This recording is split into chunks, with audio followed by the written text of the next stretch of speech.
Hello, friends. How we doing? Doing good? You guys excited for another trial of the Apostle Paul? All right, we're at the kind of the last stretch of the book of Acts, and if you've been with us the last few weeks, it feels like we're binging like a series on Netflix where we're going back into the courtroom again, okay? This is the last of these trials. This is the kind of the very last one, and we're actually, Janelle read the story leading up to the trial. Paul is going to be standing before Agrippa, kind of the third of these moments where the Apostle Paul is going to basically stand up, and he's going to be defending not just his life before kind of the accusations of the Jewish kind of leaders, but he's really going to be, what Luke is doing is he's using Paul's defense of his life as really putting Christianity on trial. What's interesting about the book of Acts, is it's written well after these events. This isn't like written before. This is like obviously is chronicling the movement of Christianity as it expands out into the Roman world. And so the readers of the book of Acts, they're living in a world that actually has already had some proliferation of Christianity. Like most people who are reading this, they're like, okay, I've met a Christian before, and I'm trying to figure out kind of what's going on with it. Like I don't remember if you remember when CrossFit just started being a thing. Does anyone remember that when it was like the very beginning of CrossFit? It was weird. It was weird. You met your friend and they're like, I'm doing this new thing like CrossFit. And you're like, this is like Pilates? They're like, nothing like Pilates. And you're like explaining it and you're like, okay, who are you doing this with? And so early and it cost how much money? But I'm not anti-CrossFit, but it is a type of cult, right? And I'm kidding. But I actually did CrossFit for like 3 weeks when I was in Iowa City, loved it, moved to Madison, then couldn't afford it anymore, never have done it since. But it's like you're trying to understand what this thing is. It's this new thing. It's gaining momentum. It's gaining traction. And the people who are doing it are like really into it, And that's what's happening with Christianity in the first century. It's expanding all over the place. And people who are becoming Christians, man, they're living their lives radically different. Like they're changing the way they think about their sexuality. They think about their money. They think about their community. They think about everything about their life is changing because they are starting to believe in this man named Jesus. And then they're starting to hang out with a bunch of people who are followers of Jesus. And so there's this question in the first century that's like, man, what is this thing? And what began to happen is what happens a lot, is there began to be a lot of misunderstandings and kind of assumptions of what this Christianity thing was. You've got a bunch of kind of political revolutionary revolts. People are like, it's probably just kind of the next one of these things. It's got some Jewish undertones to it. It's probably just the next movement of kind of Jewish zealots who are going to try to overthrow the Roman Empire and try once again to kind of get us off their back politically. Or you've got some people who are like, man, there's been a whole bunch of people who've been trying to like move away from like the historic teachings of Judaism and the Old Testament and the Torah and kind of create this new kind of second religion that kind of takes what was like pure and good and it turns into something different. So there's some questions about that. And so what happens here is at the very end of Acts, Luke has been walking us through steadily, showing us the beginnings of the Christian movement, how it expanded, who was expanding it through. And at the last trial of Paul, what Luke's basically going to do is he's going to say this, hey, we're going to put Paul on trial. I'm going to show you this trial, the last trial of Paul. Paul is going to give a speech in Acts 26 that's the longest of one of those longest speeches in Acts. And what Luke is going to do is basically this. He's going to say, I'm going to show you this, Paul standing before here. But really what I want to do is I want to put Christianity on trial. I want to kind of put it on trial before all of you. And I want to, at the end of the day, I want to clear away all the potential misunderstandings, all the ways you could have false assumptions about what this is, so I can clear all of these things away, so that at the end of it, I can just present to you the real Jesus, so that you would have to stand face to face with him and not be confused about who he is, and that you as the reader would have to give a verdict of what you will do with Jesus. And so this is what Luke wants to do, and so we're going to kind of jump into the story as Paul is getting on trial. This is kind of where we left off in the story. You have this character named Felix, or named Festus. Felix, Festus. So anyway, they picked someone to follow Felix who had a very similar name, okay? So he was the kind of guy in charge of this was Felix. We talked about him last week. This week it's Festus. They basically were like, Felix, we don't want you anymore. Here's this new guy, Festus. And in this transition, Felix says, I'm just going to keep Paul in prison. So Paul has been essentially waiting for a new trial for about 2 years. He's just been kind of in prison. And there's these kind of questions going on about him, but eventually he gets his next trial date going on with Festus. That's what we kind of just read. But Festus has this king named Agrippa who's in town. And he's like, I don't really know what to do with this guy. Like, he was left here. I've questioned him. I can't figure out what he's done wrong. People are very mad. They clearly keep trying to kill this guy, the Jewish leaders do. But I don't understand what's going on. And so Agrippa's like, well, this is awesome. I'm in town. This sounds like a great way to kill an afternoon. So let's do a whole trial. Let's bring him out and let's hear his case. Okay, so this is how it starts in verse 20, or in chapter 26. I'm just going to kind of read this out and then we'll walk through it. So Agrippa said to Paul, you have permission to speak for yourself. There's a pomp, there's circumstances, there's this huge kind of ornate situation. The Apostle Paul is dragged before the king and all these other people watching. It says, then Paul stretched out his hand and made his defense, and he said this, I consider myself fortunate that it is before you, King Agrippa, that I'm going to make my defense today against all the accusations of the Jews. Especially because you're familiar with all the customs and controversies of the Jews. Therefore, I beg you to listen to me patiently. And so he begins this story. He says, my manner of life from my youth, I spent from the beginning among my own nation in Jerusalem. And this is known by all the Jews. And they have known for a long time, if they're willing to testify, that according to the strictest party of our religion, I have lived as a Pharisee.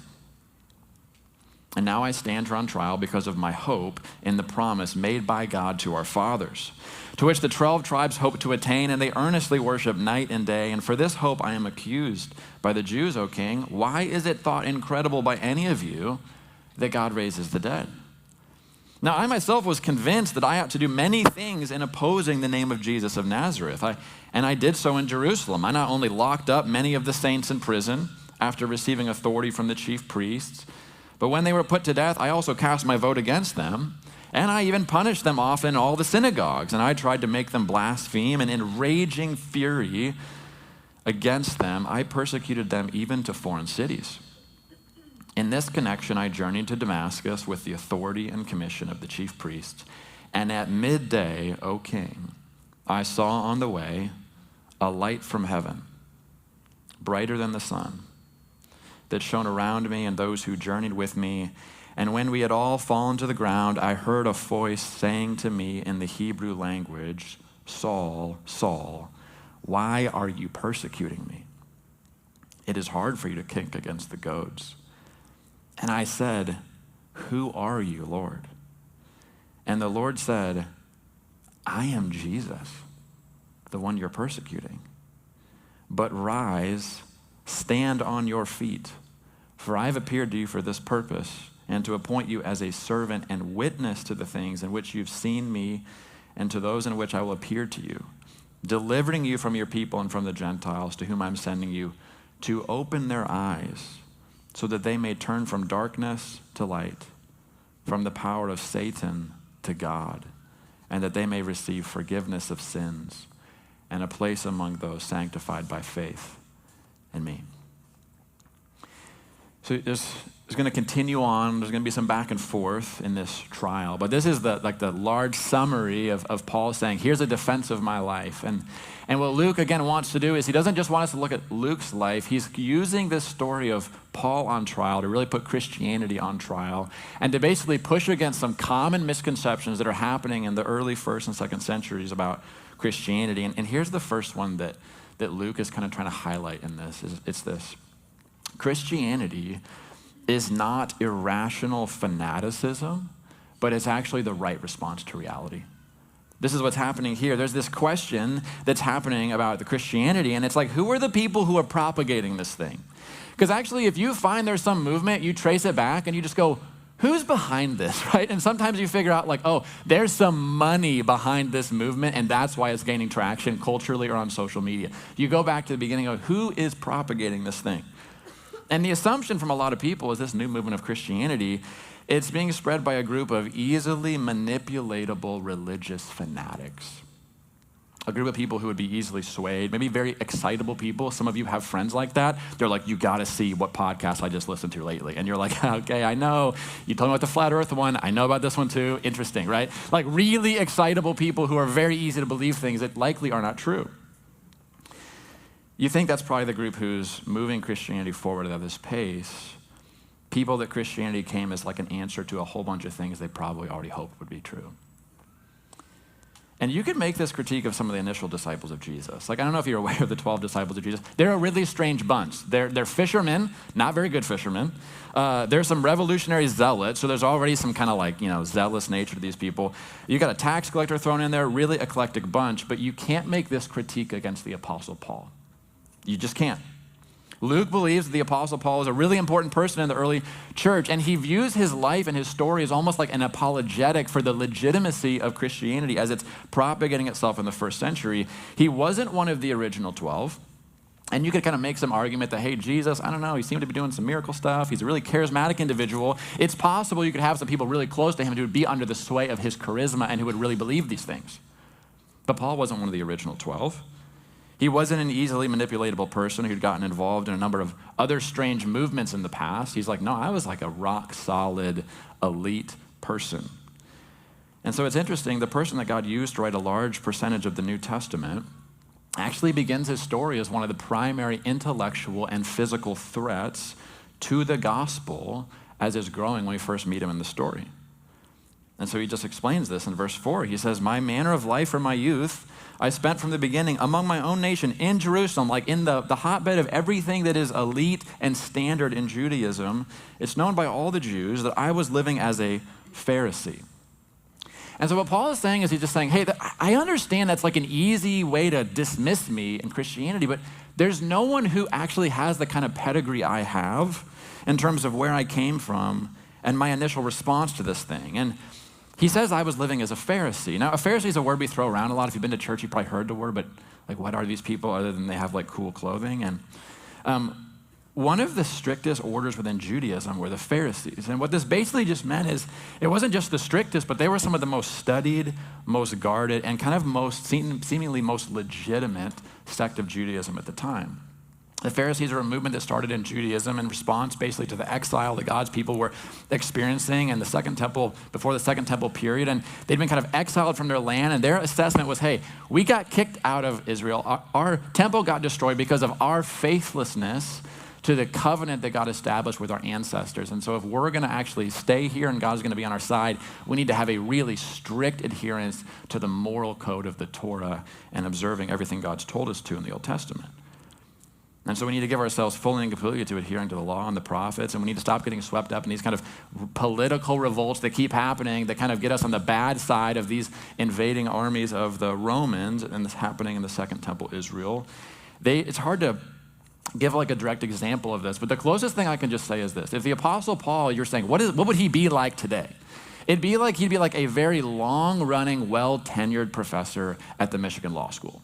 Like, you just be like, they've been there forever, like extremely well-studied, rational, tight person. This is the type of person he is. He had history, he was a known commodity, and his life has been pointing in a specific direction for a very long time. And his initial reaction to Christianity wasn't to accept it, but to try to destroy it. And this is what he says again. He says, verse 9, I myself was convinced that I got to do many things in opposing the name of Jesus of Nazareth. And he goes on this list. He says, that's what I did in Jerusalem. I was locking people up. I was even kind of ordained over the murder of people. And I was so angry at the spread of this. I thought it was so wrong and ridiculous that this was gaining traction. I was pursuing these people to other towns that aren't even my own. But he ends up on the road to Damascus, which, by the way, he's on the way there to lock up more Christians. And he has this encounter with the risen Christ. This is a story, and Acts will tell the story again and again and again the same way. He's like, I saw the risen Christ. Paul will be blinded for 3 days from this experience. He's going to have another man of God who comes to him, and he has to be healed of his interaction with the glory of this Jesus that he sees. And actually, a lot of New Testament scholars will even say that the reason his handwriting is, like knowable, he says that in some of his letters, is because they think that his eyesight is like really bad. And he's like writing in really big letters. And so they're like, it seems like there's even some like lasting mark on his physical body from this encounter with the glory of Jesus that he has on the road to Damascus. And he gives the rest of his life not to stamping out the Christian movement, but being the primary person who's spreading it around the known world. And this is just interesting. This is one of the fascinating trends about Christianity I don't know if you're aware of, but most of the people who have been kind of the most famous in history of propagating the Christian religion, they didn't start their life accepting it. They actually began their life being opponents of it. Like, this is just one of the interesting trends. You've got the Apostle Paul, that's his story. We've talked about it a lot in Acts, but one of the first big people was Justin Martyr. He kind of moved through all the pagan schools of philosophy, eventually becomes a Christian in the kind of the 2nd century. You've got Augustine of Hippo. He started his life as a Manichaean. He becomes convinced of Christianity, and he becomes one of the defining voices of Western Christianity. He writes his book called Confessions. Maybe you've heard of it. You've got C.S. Lewis, famous Oxford atheist professor, originally opposed to Christianity. He ends up becoming a Christian who devotes his life to defending the validity of Christianity. You can read his story in his book, Surprised by Joy. It just tells the story of his initial life leading all the way up to the moment of his conversion. And he would call himself the most reluctant convert in all of England. You've got Lee Strobel, a high-end atheist journalist. It's like a really old book that he wrote. And it was like old when I was in college, but somehow people are like reading it again. But he was just like this atheistic journalist, and he was just like frustrated. He's like, this is dumb that people still believe in Jesus. Like, when are we going to move past this? And so he kind of orients all of his skill and credentials and journalistic endeavors towards just showing how this is a dumb thing to believe in. And he ends up saying, actually, I think this is what you have to believe in because it's really happened. He becomes a Christian, and he wrote The Case for Christ, chronicling his coming to know Jesus because he used all of his journalistic acumen to try to figure out the answer to this question. You've got Rosaria Butterfield. She's one of the professors who was kind of at the tip of the spear of really creating the modern feminist movement that kind of merged into the current LGBTQ plus movement. And she viewed Christianity as something that was just like totally antithetical to everything that she wanted the world to become and she believed herself to be. And she eventually becomes a Christian just of these long pattern of sitting at a dinner table with a pastor and his wife. She eventually becomes a Christian, and she writes this book, The Secret Thoughts of an Unlikely Convert, which is an incredible book of someone coming to know Jesus out of the LGBTQ community. Here's the thing that's interesting. Most of the people who have become the most convincing apologists of Christianity, they didn't begin accepting it. They actually began their life fighting against it because they thought it was dumb. And through their lives, they tried to bury it. But when you spend your life trying to bury the story of Jesus, what you end up finding is you can't bury what's already been resurrected. And that's what has happened again and again and again and again with people that devote their lives to destroying Christianity. Is sometimes what ends up happening is they end up figuring out the thing they're fighting against is not just the thing that's true, but the thing they've been looking for their whole lives. And so this is the story of the Apostle Paul. He's like, man, I've got an impeccable reputation. You can't cast me off as a lunatic. You can cast me off as a lot of things, but you can't do that. My resume is too impeccable. But Festus, at the end of this, he just goes, Paul, dude, you got a lot of stuff to say. It's pretty cool. But he says, your great learning is driving you mad. He kind of shouts out at the end of this speech that Paul gives. And this is how Paul responds. He says, no. Now, gracious Festus, no, I'm actually speaking to you in rational, reasonable words. And he says, these things didn't happen in a corner. This didn't happen somewhere else, and I'm kind of bringing this myth to you. Like, this happened right here. Like, everyone knows about these things that happen in the plain view of all. I'm not an irrational religious zealot. I've seen the risen Christ. And I have watched the resurrected Christ change the lives of people all over the Roman Empire, and I personally have been transformed by my relationship with him. And so you cannot cast me off as someone that is just a religious fanatic. But that's not the primary thing he wants to talk about. What's interesting is he moves this conversation and he starts talking about the prophets. He starts talking about scriptures a lot. And this is the second thing that I think Luke is trying to defend is this. Christianity is not a threat to Israel's story. It's actually its fulfillment. And I know we've talked about this a couple times, but I just want to give some space to this. Look what he says in verse 6. He says, now I stand here on trial because of my hope in the promise made by God to our fathers. And so this is his summary of like why he's on trial. He's like, I am on trial because of my hope made by God to our fathers, meaning the fathers are kind of the Jewish people, because he is an Orthodox Jewish Pharisee, to which our 12 tribes hope to attain as they earnestly worship night and day. And for this hope I am accused by the Jews, O king. Why is it thought incredible by any of you that God raises the dead. Right? He's saying we have an entire history of prophetic literature saying this will happen, and now it's happened, and we're acting like I'm the crazy person that's off the reservation. It's like, no, that's not how this works. Verse 22, he explains it later. He says this, so I stand here testifying both to small and to great. I am saying nothing but what the prophets and Moses said would come to pass, that Christ must suffer, and that by being the first to rise from the dead, he would proclaim light both to our people and to the Gentiles.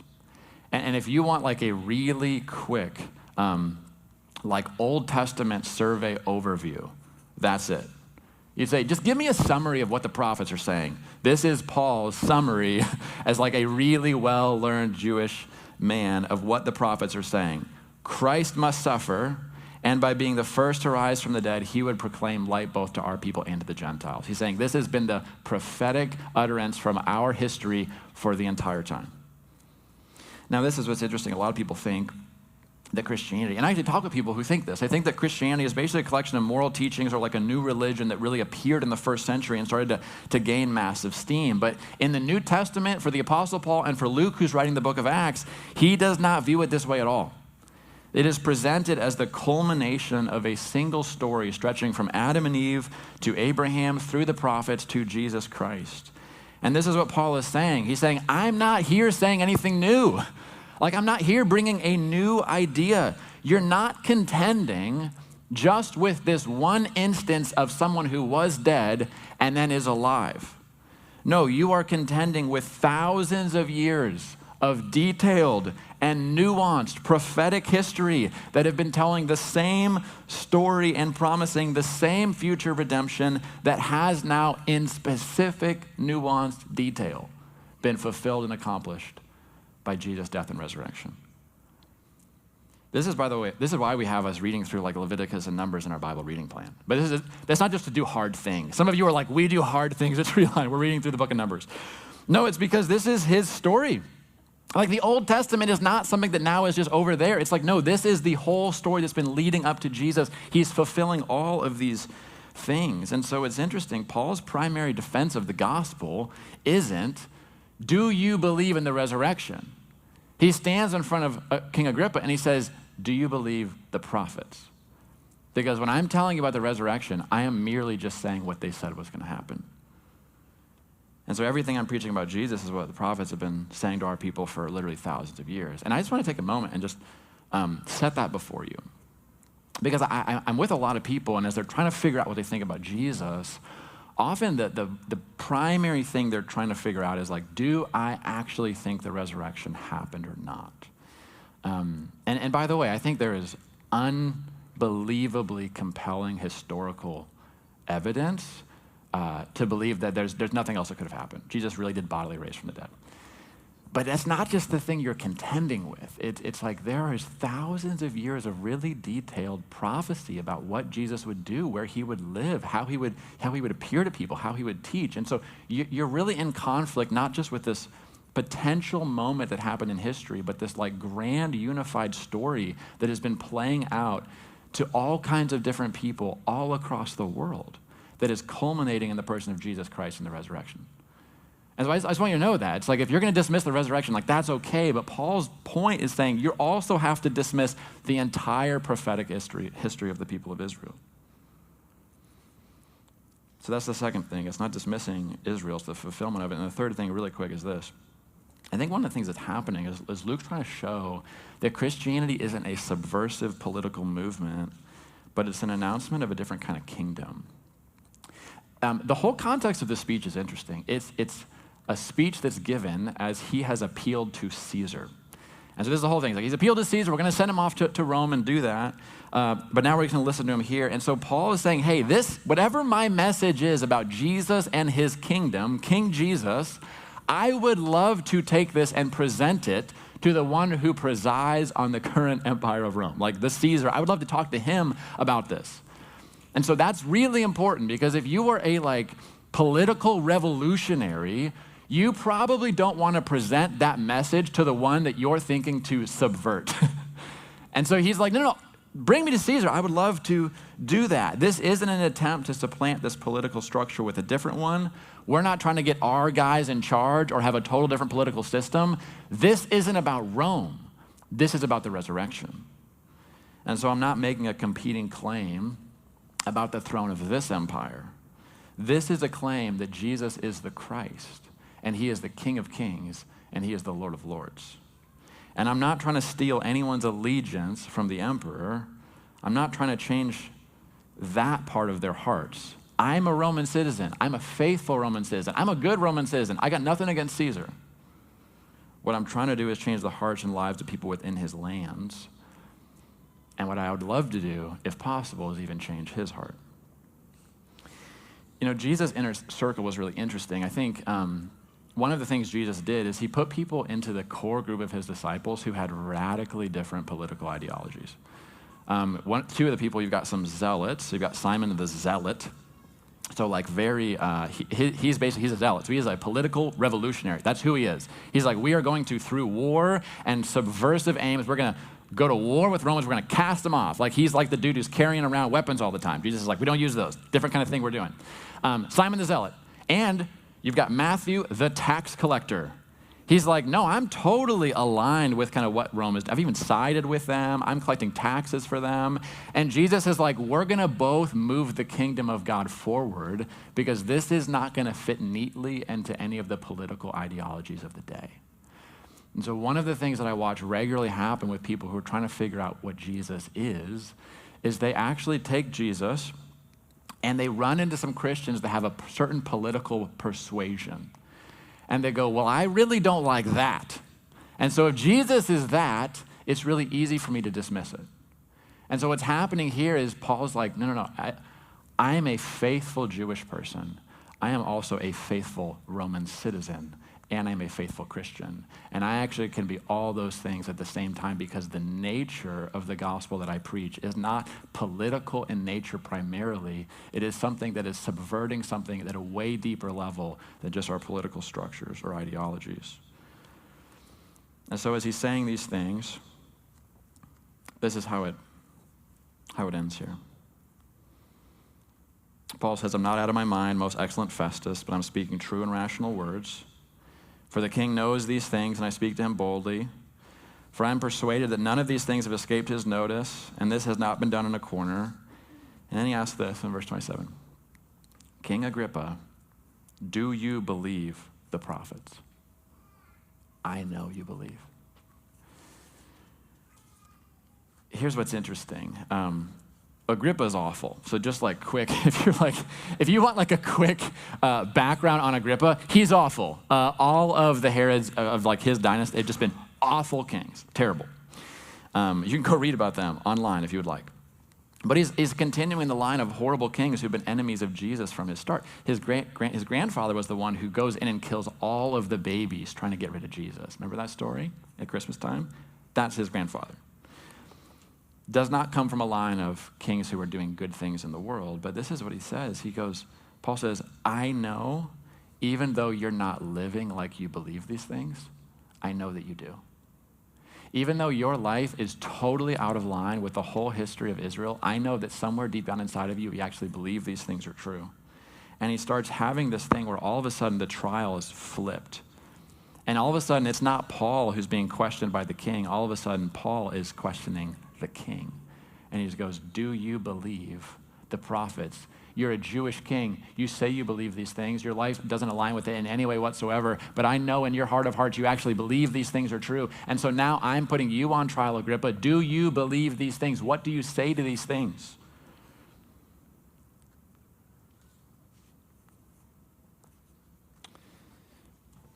There's this famous article that C.S. Lewis wrote. I told you he used to be an atheist Oxford professor. He became a Christian. And one of the famous articles he wrote is called God in the Dock. And God in the Dock is fascinating. It's kind of talking about the modern world we live in. And in the modern world we live in, he says, one of the biggest changes that's happened is historically the way people perceived themselves, where there was a God who was a judge, and we kind of viewed our lives in such a way where we're kind of in judgment of him, and we approach him as he's the judge, and we're the one who's in the dock. This is British slang for like the person who's being kind of judged. And he says, what's really interesting is the modern person has totally flipped these things upside down.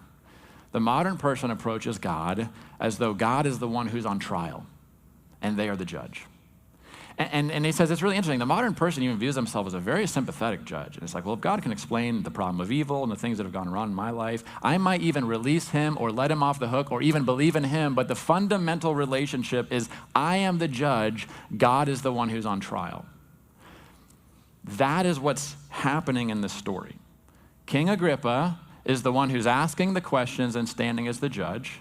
And Paul is the one who seems to be on trial. And what Luke does at the end is he shows you that that's not actually what's happening at all.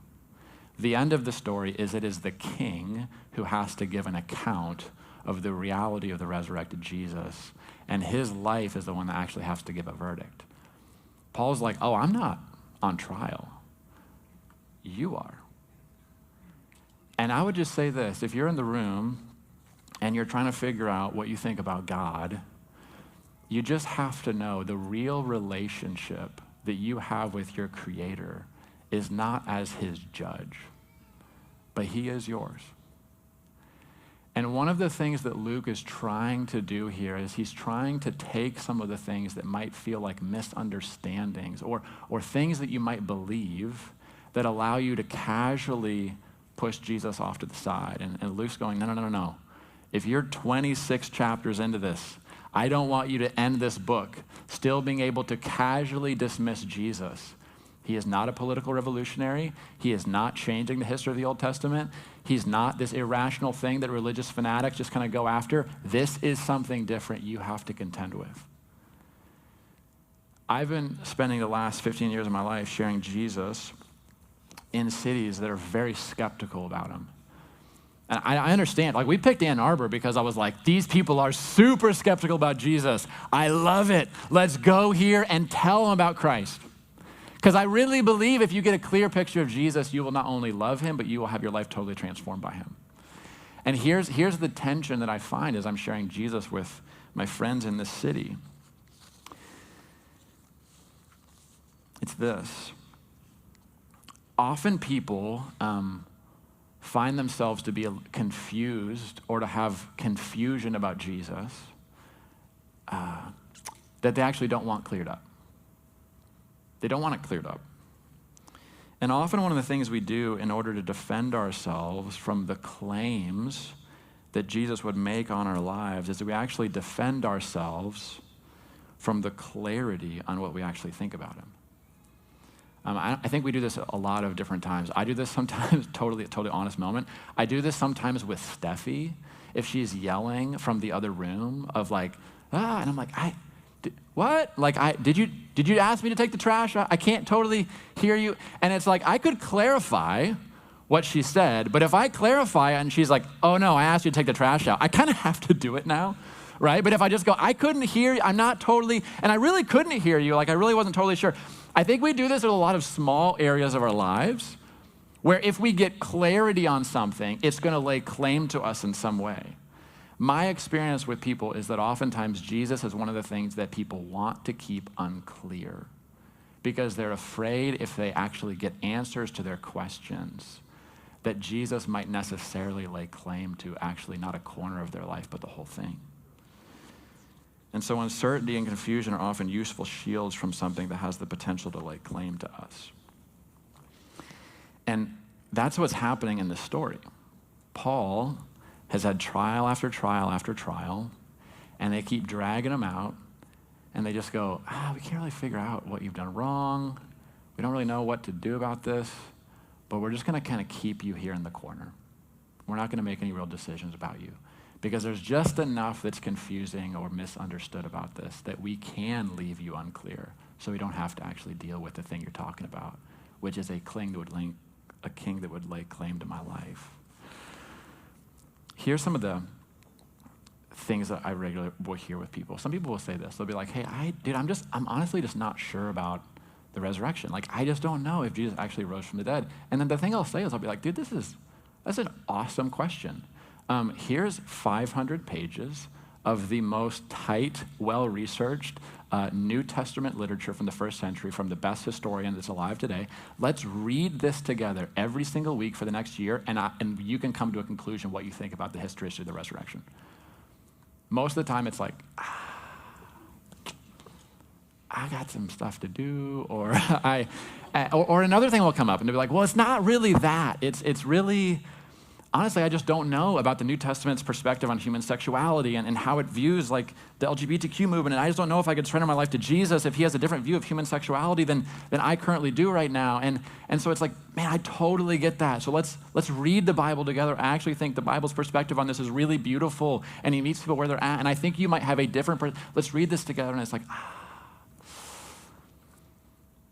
Here's the thing I would say that I want to just have you be careful about is be careful that the confusion and questions you have aren't just something you've allowed to stay in your life as a kind of shield for having to stand face to face with Christ. And I know some of you in the room, you have real questions, there's real barriers in this room, I know.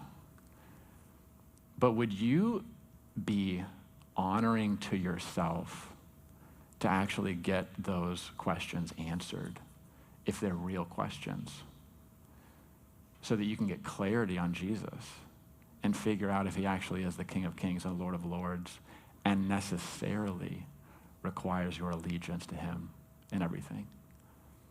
Or if he's just another person in history that had some really wild claims about himself. Because it's only one of those two things. Like, Jesus is either someone to be totally and completely rejected, and this entire thing is stupid we're doing. It really is. Or he's exactly who he said he is, and he is the Lord of Lords and King of Kings, and salvation comes through no other, and we're sinners in need of salvation, and he's the only one who can provide it. I really think there's only two ways you can respond to Jesus intellectually, honestly. It's one of those two things. And I think there's a lot of people in the room, and you're just kind of caught between those two things, and you're like, I don't know. Don't defend yourself from clarity on Jesus. Let him become clear. Let him become clear. We're going to end here in a second, but I want to speak to the non-Christians in the room real quick. This is clearly like a evangelistic text. Right at the end of it, Agrippa's like, Paul, it's like you're trying to convince me to be a Christian. Paul's like, I am. Like, I would love it if not just you, but everyone who hears the sound of my voice would become as I am, but not in chains. He's like, the prison part, I don't want that for everyone, but the Jesus part, I do. And I just want you to know, if you're in the room, if you'd ask me that question, like, are you like it's like you're trying to persuade me to become a Christian with my whole heart. I am. With my whole heart, I am. You know, we had about 50 people who moved here 4 years ago with the express purpose of helping people get clear on who Jesus is so that they could begin a relationship with him, and the areas of their lives that feel broken and hurting could be healed so that they could receive a purpose that the world can't give them, and so that they could have their lives totally transformed by Jesus. Paul's like, the prison part stinks, but I still have more hope and joy than anyone in this room. And so I just want you to know, I want to persuade you to be a Christian. Not because it does anything for our church, not because it does anything for me, but because it actually would do something incredible for you. I've had my life totally changed by Christ, and I've watched so many people change their mind about Jesus and experience the life that's really life. And I just want you to know there's a total invitation on the table to get clarity on who Jesus is, to not be afraid of that. Because when that became clear in my life, and I'll be honest, I was defending myself from that, because I'm like, Jesus really is the king. This is going to lay some claims. This is going to change my plans in ways I'm not sure that I want. My life has only become beautiful ever since I put my trust in Jesus. And so if you're in the room and you're not a Christian, I just want you to know today, you can actually stop defending yourself from clarity, and you can just ask Jesus to clear those things up and surrender your life to Jesus. Like, that can happen today while we're worshiping and taking communion together. And for some of you in the room, you're Christians, and here's the thing I would say. I don't think this is just a problem for non-Christians. I think it's a problem for us. I think there's probably some area of your life today that if you're honest, you'd say, I don't know if I really want to know what the Bible says about how I should spend my money. Because if I get clarity on that, I might have to start tithing. I might have to start actually giving money to the people that I pass who are asking for it. Like, I don't know if I want clarity on that because it's going to lay claim to some part of my life. Or maybe it's something that has to do with the way you use your body, the way you think about your time. I experience a lot of Christians who are like, I want to live with some vagueness. Because if I get clarity here, I'm going to have to change my life. And I'd rather be like someone in the other room who's like, I couldn't totally hear what you said, God, but I'm not going to go investigate it. Because if I investigate it, it's going to mean my life has to change. Our vision at Treeline is to cultivate authentic followers of Jesus. And one of the things authentic followers of Jesus do is if we think God might be saying something to us, we get closer and we ask questions and we figure out what our King is actually trying to say. We don't let it stay vague. We don't let it stay abstract because we actually want to follow our King. We don't want to just live our own lives. There might be something in your life even today that's like, man, you've figured out Jesus, but you're still allowing this to stay in the darkness. Let me pray for us. Jesus, I love that at every point in my life that I've been like defending myself from clarity, either about you or about some calling on my life you're trying to give me. Every single time I have stopped like putting you back in prison or just kind of putting you away, we'll figure this out later. Every time I've actually spent time with you and with your word, and I've investigated and asked questions and tried to get clear on what is real, what is true, what's actually happened in the world, and what does it mean for my life. Every single time I have done that, sometimes it has cost me plans and things that I really felt were important, but it's brought me closer to you, and it's actually made my life better because I've been following you in those things. So God, would you right now, would you not allow there to be confusion in the room? God, your spirit is the one who brings clarity, and you clear away misunderstandings. You clear away clouds and darkness and misunderstandings, and you can do that right now. The people who are in the room who are going, I want to understand Jesus clearly, but I just don't. Right now, you can actually become clear to them.